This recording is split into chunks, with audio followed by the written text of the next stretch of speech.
kita akan membahas gaya-gaya belajar murid di sekolah. Mengenal gaya belajar siswa-siswi merupakan hal yang sangat krusial dalam upaya meningkatkan hasil belajar. Kelemahan siswa-siswi dalam pembelajaran diatasi dengan menerapkan gaya belajar yang tepat dan sesuai. Para guru di SMP Kreatif Wahid bekerja sama dalam memahami gaya belajar siswa-siswi agar pembelajaran lebih efektif dan efisien. Memahami gaya belajar adalah hal yang penting agar kita bisa mengenal dan memperbaiki kekurangan kita dalam belajar. Tugas guru karakter building SMP Kreatif Mulia Hits Bapak Rizalsen, Rabu 28 Januari 2026. Karena dengan memahami gaya belajar kita bisa tahu nih kelemahan dan kekurangan dari gaya belajar.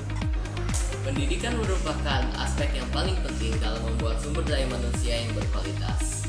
Tentu saja, setiap siswa dan siswi memiliki cara belajar yang bervariatif agar dapat memahami pelajaran secara efisien dan semaksimal mungkin. Oleh karena itu, mengenal gaya belajar sangat penting bagi pendidik maupun siswa.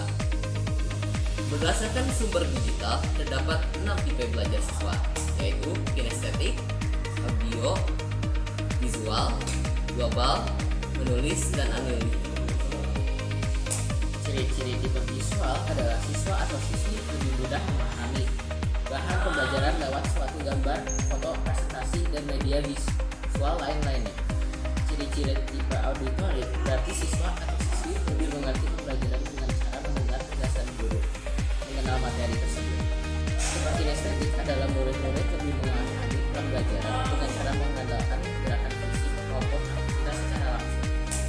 Ciri tipe global adalah para siswa yang dapat memahami pembelajaran secara keseluruhan. Ciri tipe analitik berarti siswa lebih cenderung memahami pelajaran secara kritik dan detail. Ciri tipe menulis adalah murid yang dapat memahami pembelajaran dengan cara menuliskan kembali materi yang dijelaskan oleh guru melalui rangkuman maupun catatan. Dengan memahami berbagai tipe belajar tersebut, diharapkan agar siswa dapat menyesuaikan metode belajar yang paling sesuai dengan karakter dirinya. Informasi ini juga dapat membantu para guru-guru dalam menyampaikan materi agar proses pembelajaran menjadi lebih efektif dan optimal. Nah, ayo kita bahas topiknya, yaitu strategi mengajar yang inklusif. Menerapkan strategi pendidikan inklusif yang efektif merupakan kunci dalam menciptakan lingkungan belajar inklusif di kelas. Para pendidik perlu memiliki pengetahuan dan keterampilan dan langkah-langkah yang tepat untuk memenuhi kebutuhan belajar individu setiap siswa. Pendidik harus mengajarkan pentingnya menghormati dan menghargai setiap individu dalam lingkungan kelas melalui pemodelan atau pemberian contoh dari perilaku inklusif. Bangun hubungan yang positif dengan siswa sangat penting dalam pendidikan inklusif.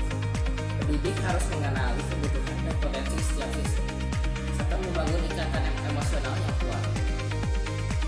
Pendekatan pembelajaran berbasis masalah mendorong siswa untuk memecahkan masalah melalui kerjasama atau kolaborasi, pemecahan masalah, dan pemikiran kritis.